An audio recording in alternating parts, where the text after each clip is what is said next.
del sur sureste, a los que les preocupa lo del Tren Maya, que aprovecho para seguir informando, porque hasta mi hijo Jesús me preguntó: a ver, papá,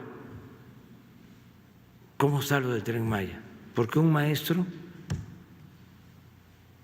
de biología o un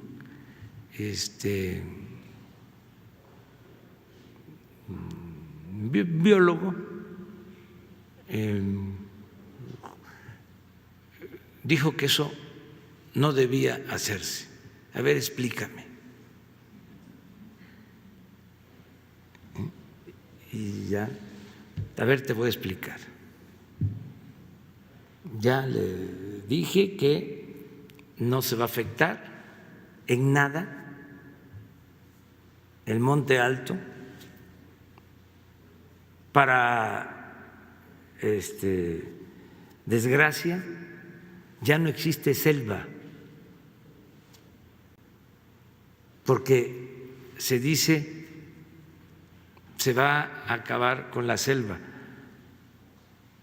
Son pequeños sitios nada más de reserva en donde hay selva tropical, muy poco,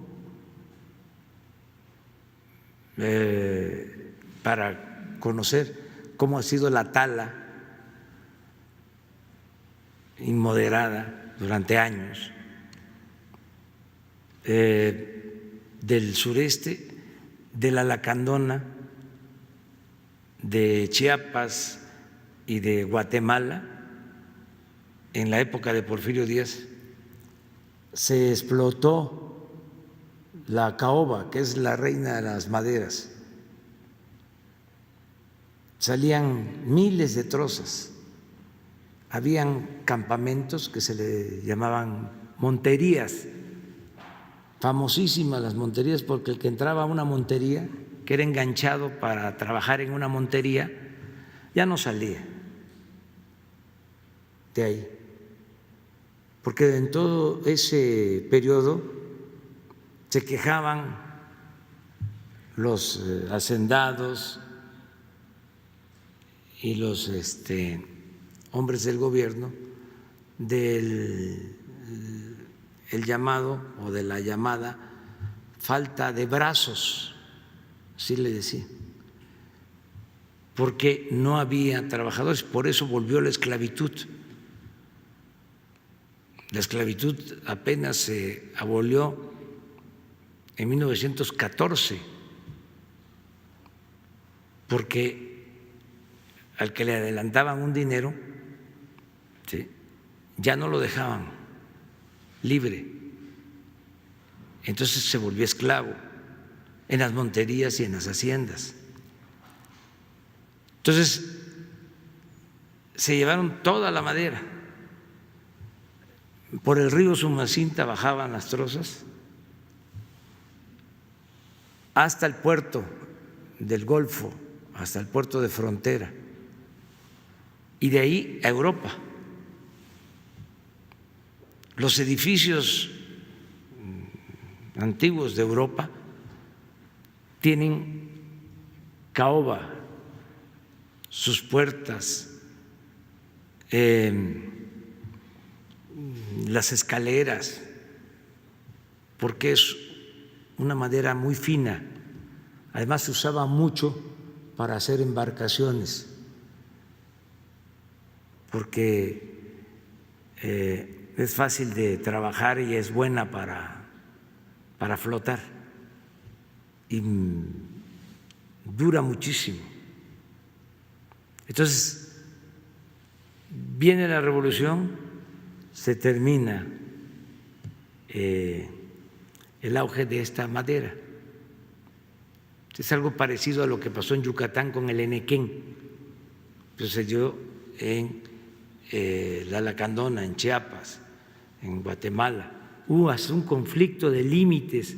Estuvimos a punto de declarar la guerra a Guatemala en la época de Porfirio Díaz por las monterías, por la explotación de la madera. se tuvo que acudir a tribunales internacionales para la definición de los límites entre Guatemala y México. Bueno, pasa todo ese tiempo, se va recuperando la selva poco a poco, vuelve a haber caoba y viene otra etapa de explotación irracional de la caoba. Esto en los años 70 del siglo pasado.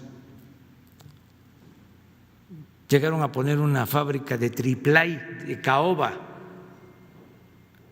en Palenque. Sacaban las trozas de madera y las convertían en triplay. Pues acabaron con todo. Entonces nosotros ahora, muy contrario a eso, estamos plantando como nunca. Cuando hablamos de 1 millón de hectáreas a nivel nacional y 600,000 nada más en 5 estados del sureste, estamos hablando de que están trabajando, van a llegar a trabajar este año 400,000 campesinos sembrando. Es un programa único. Entonces, le explico a mi hijo de que el Tren Maya va por la vía que se construyó en los años 50 del siglo pasado, que es el antiguo ferrocarril del sureste. Pero si un niño que estudia primero de secundaria, segundo, tercero, estudia en la preparatoria, en la universidad, o un maestro, con todo respeto, no conoce, ni siquiera ha ido, entonces cuando les dicen se va a afectar la selva, se van a quitar los árboles, ya se va a desaparecer el jaguar. Sacaron hasta una foto de unos jaguares de África.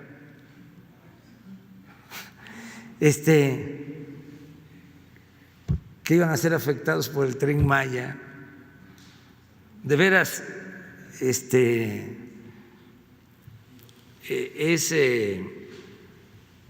muy lamentable que todo esto esté sucediendo, pero es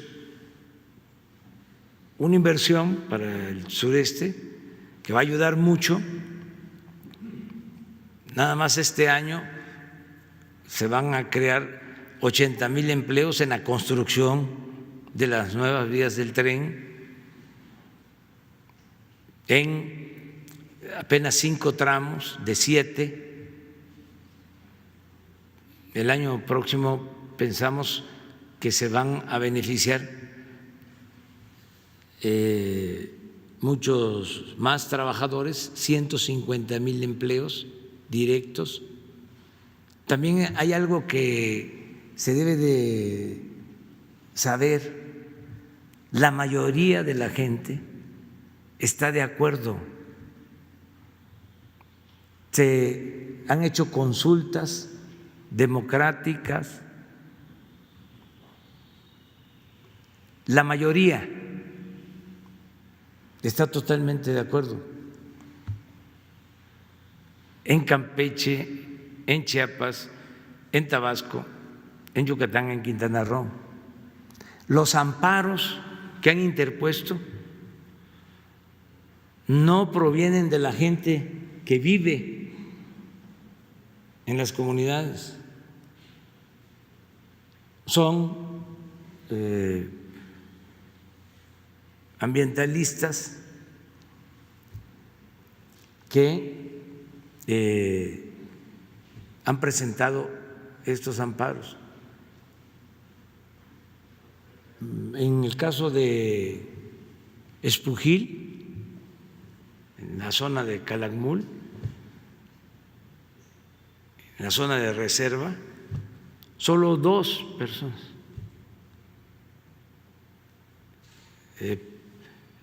pertenecen a esta organización que presentaron los amparos, 2 compañeros. Y aquí aprovecho también para decir que no se va a afectar la reserva. Y aprovecho también para decir de que no vamos a dejar sin vigilancia a las reservas naturales, porque han creado también una campaña sobre esto.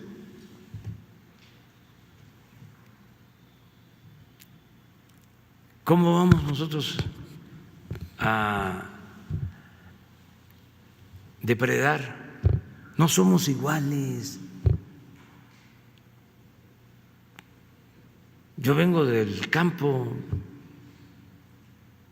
soy de un pueblo, yo he convivido toda la vida con la naturaleza, sé la importancia que tiene mantener los árboles para que se tenga una mejor convivencia, además mucho más agradable escuchar a los árboles. Imagínense, allá en Palenque ya regresaron después de mucho tiempo las guacamayas. Es una belleza ver volar las guacamayas, ver cómo se posan en las copas de los árboles, los tucanes. ¿Cómo vamos nosotros a estar en contra de eso? Lo mismo los creadores. Un filósofo amigo progresista se enojó que porque íbamos a quitar los apoyos a los creadores. Pues no es así, pero hay toda una campaña constante. Pues ahí está el ejemplo, 8 columnas. Creo que el Universal se fundó, bueno, ya existía, pero se fundó creo que en 1916. Fue su primer director Félix Fulgencio Palavicini, tabasqueño. ¿Fue en el 16 o? Sí. El periódico con tanta antigüedad, o sea, tiene más de 100 años, ¿no? 104, sus 8 columnas. Pero todo esto es producto de la crisis, más que nada de la decadencia. Entonces tenemos que renovarnos, aceptar de que ya son otros tiempos.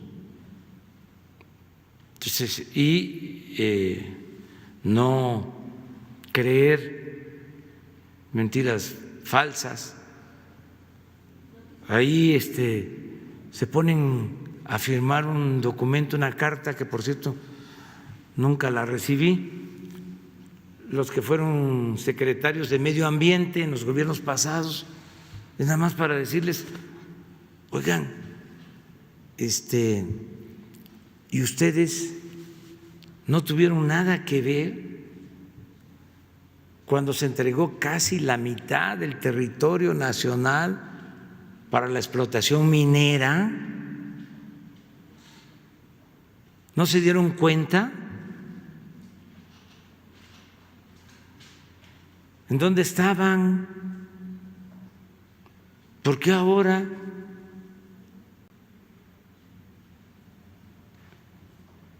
Resultan los paladines, ¿no?, del medio ambiente. Si ustedes permitieron, acabaron hasta con el cerro de San Luis Potosí, porque había ahí una mina de oro. El cerro de San Luis Potosí, que es el emblema del Estado, está en el escudo de San Luis Potosí, pues ya no existe,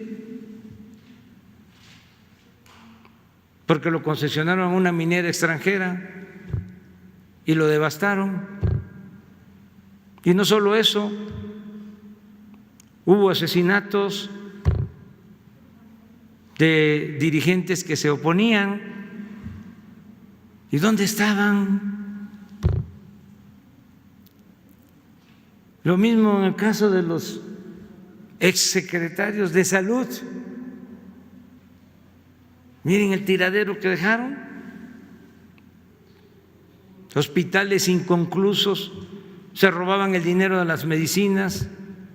4 empresas vendían 60,000 millones de pesos en medicinas al gobierno. Muy partidarios del libre comercio, pero no se podía importar medicina porque existían estos monopolios. Ahí se presentan ahora, ¿no?, cuestionando la estrategia que se está aplicando para enfrentar la pandemia del coronavirus.